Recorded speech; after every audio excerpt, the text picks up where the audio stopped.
Episode 1. Krisis Dunia. Pesawat berbadan besar yang kutumpangi melaju cepat meninggalkan London. Penerbangan ini non-stop menuju Singapura. Gadis dengan rambut dikucir dan seperangkat touchscreen di tangan, berisi coret-coret daftar pertanyaan, tersenyum gugup di kursi berlapis kulit asli di sebelahku. Aku sedang tidak berselera untuk tersenyum, cukup menyeringai, menatapnya datar. Silakan, kataku. Maaf, wawancara ini sudah berkali-kali ditunda. Kami sudah berusaha menyesuaikan jadwal.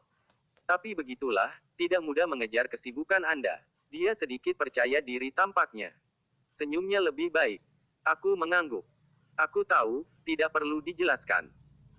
Janji pertama bertemu di Jakarta kemarin pagi batal karena aku sudah berangkat menghadiri konferensi. Editor senior majalah mingguan itu spesial meneleponku. Minta maaf, bilang wawancara ini amat penting, waktunya mendesak, pembaca setia mereka ingin tahu bagaimana cara terbaik menyikapi turbulensi ekonomi dunia saat ini. Apapun akan mereka lakukan untuk mendapatkan materi wawancara, termasuk menyusulku ke London. Baiklah, aku memberikan waktu 1 jam selepas konferensi. Lagi-lagi wartawan mereka datang terlambat di gedung konferensi, dan aku sudah menumpang taksi bergegas menuju bandara. Editor itu kembali terburu-buru menelepon, bilang mereka sudah berusaha mengirimkan wartawan terbaik mengejarku ke Eropa, tetapi jadwalku terlalu padat untuk diikuti. Sambil tertawa, dia bergurau, "Kau tahu, Tom, bahkan jadwalmu lebih padat dibanding presiden." Demi sopan santun aku ikut tertawa, lantas berkata pendek. "Kita lakukan saja sekarang di atas langit atau lupakan sama sekali." Seperti yang mungkin sudah disebutkan dalam email. Ini akan menjadi judul di halaman depan. Gadis dengan blus putih dan rok hitam konservatif selutut itu masih melanjutkan dengan kalimat pembukanya. "Anda tahu, terus terang saya sedikit gugup. Bukan untuk wawancaranya, tapi karena saya begitu antusias. Ya Tuhan, saya baru pertama kali menumpang pesawat besar. Ini mengagumkan. Lebih besar dibandingkan foto-foto rilis pertamanya. Berapa ukurannya? Paling besar di dunia. 3 kali pesawat biasa. Dan saya menumpang di kelas eksekutif. Teman-teman wartawan pasti iri kalau tahu redaksi kami menghabiskan banyak uang untuk membelikan selembar tiket agar saya satu pesawat dengan Anda." Aku mengangguk, lebih asyik mengamati penampilan wartawan terbaik di sebelahku itu. Aku bergumam, semoga isi kepalanya secantik penampilannya. Gadis itu lebih cocok menjadi pembawa acara di layar televisi dibandingkan kulit tinta, bergenit ria dengan dandanan dan kalimat, padahal kosong. Apa tadi kualifikasinya? Lulusan terbaik sekolah bisnis. Ada ribuan orang yang memiliki predikat itu, aku bahkan punya 2. Sejak kapan kau menjadi wartawan? Senyum riang gadis itu terlipat, meski ekspresi wajah terbaiknya tetap menggantung. Saya. Ya, sejak kapan kau menjadi wartawan? 2 tahun, dia menjawab ragu-ragu. Berapa usiamu sekarang? Usia. 25. Ada berapa wartawan di kantormu? Ya, anggap saja aku yang sedang mewawancaraimu. Aku menatapnya tipis, mengabaikan pramugari yang penuh sopan santun berlalu lalang menawarkan kaviar serta anggur terbaik. Hampir 30. Menarik. Aku menjentikkan telunjuk. Dari 30 wartawan di kantor review ekonomi mingguan yang mengklaim terbesar di Asia Tenggara. Pemimpin redaksi kalian ternyata memutuskan mengirimkan juniornya yang berusia 25 dan baru bekerja 2 tahun.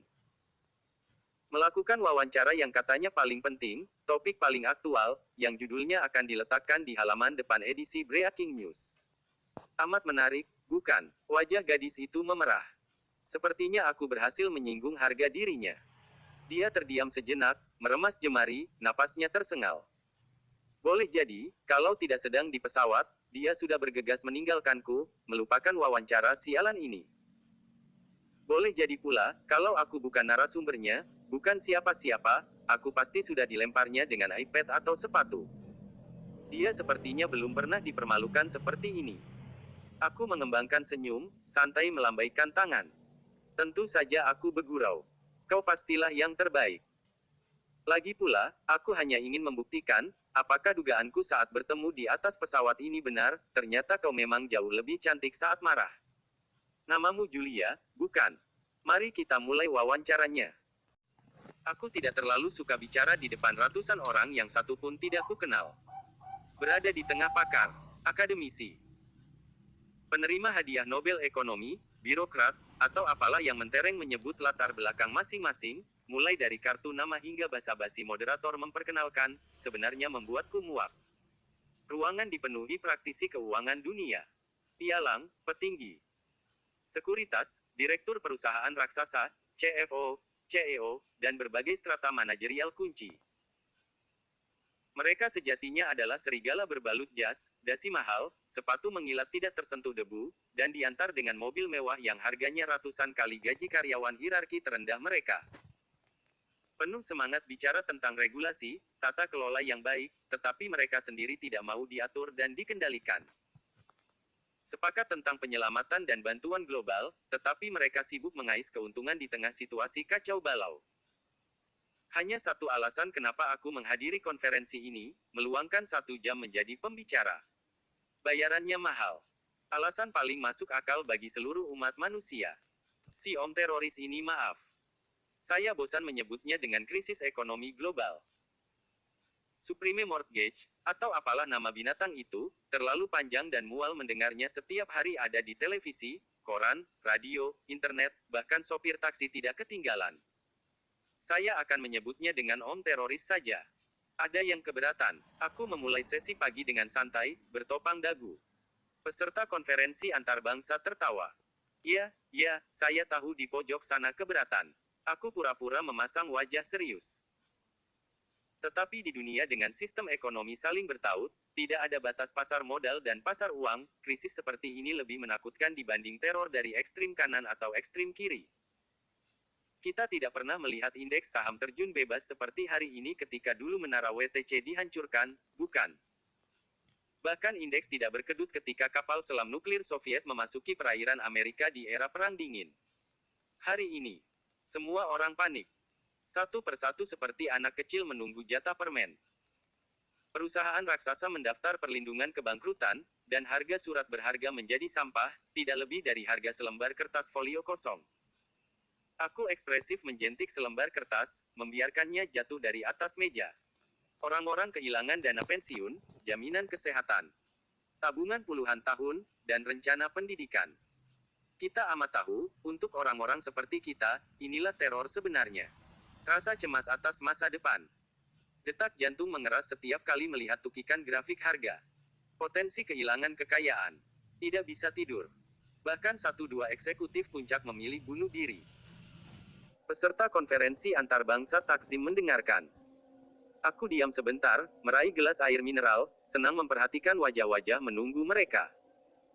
Sayangnya, aku meremas rambutku, menghela napas, om teroris yang satu ini tidak bisa ditusuk dengan pisau. Presiden kalian, maksud saya presiden di meja pojok sana, bisa dengan mudah mengirim ribuan tentara, pesawat tempur, tank, bahkan kapal induk untuk memburu satu orang teroris. Khotbah tentang preventive strike memberikan rasa aman bagi segenap rakyat, mencegah teror meluas.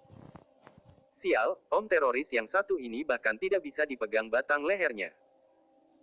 Bukan karena dia tidak bisa dilihat, tentu saja muasal kekacauan pasar modal dan pasar uang kita amat terlihat, tidak susah mengurai benang kusutnya. Kita tidak bisa menusuknya, karena kalau itu dilakukan, kita semua di sinilah yang pertama kali tertikam. Kitalah yang terlalu serakah dan kreatif menciptakan pola transaksi keuangan.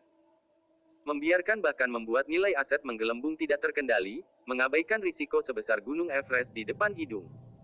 Peduli setan. Sepanjang bonus tahunan terus membubung dan semua fasilitas pesawat jet perusahaan, hotel terbaik, liburan berkelas tetap ada. Temuan audit pun dibungkus sebaik mungkin. Peringatan awal dianggap angin lalu.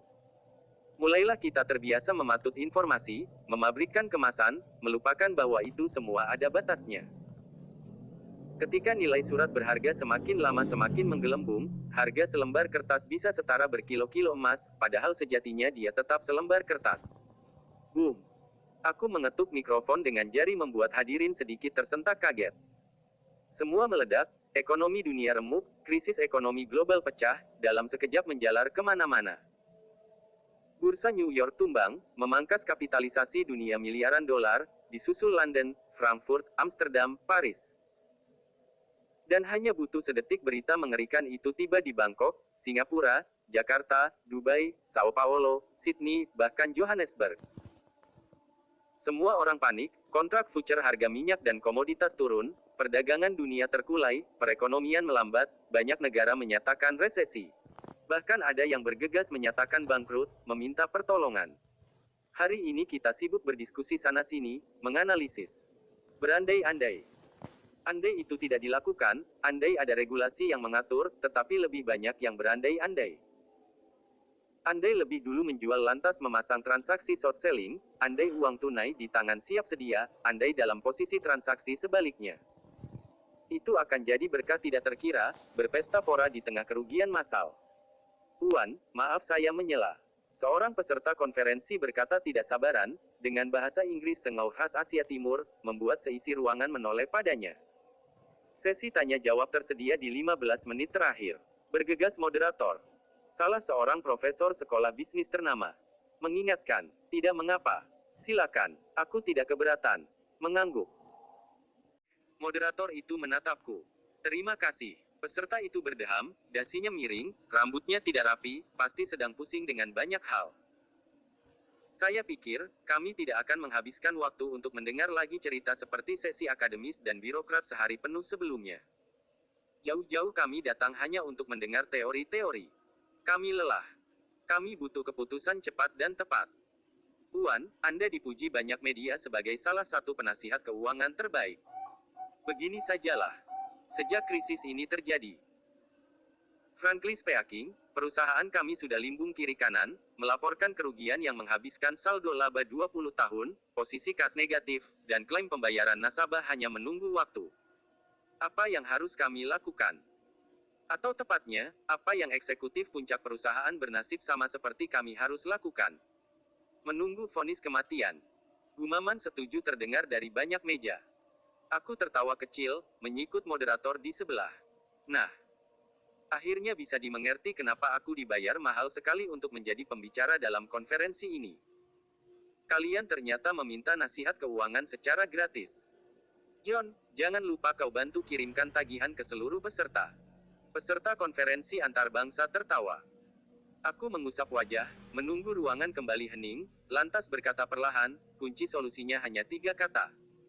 Rekayasa, rekayasa, dan rekayasa. Itu saja. Sejak zaman Firaun, sejak zaman Xerxes dari Persia, hanya itu solusi menghadapi krisis ekonomi besar.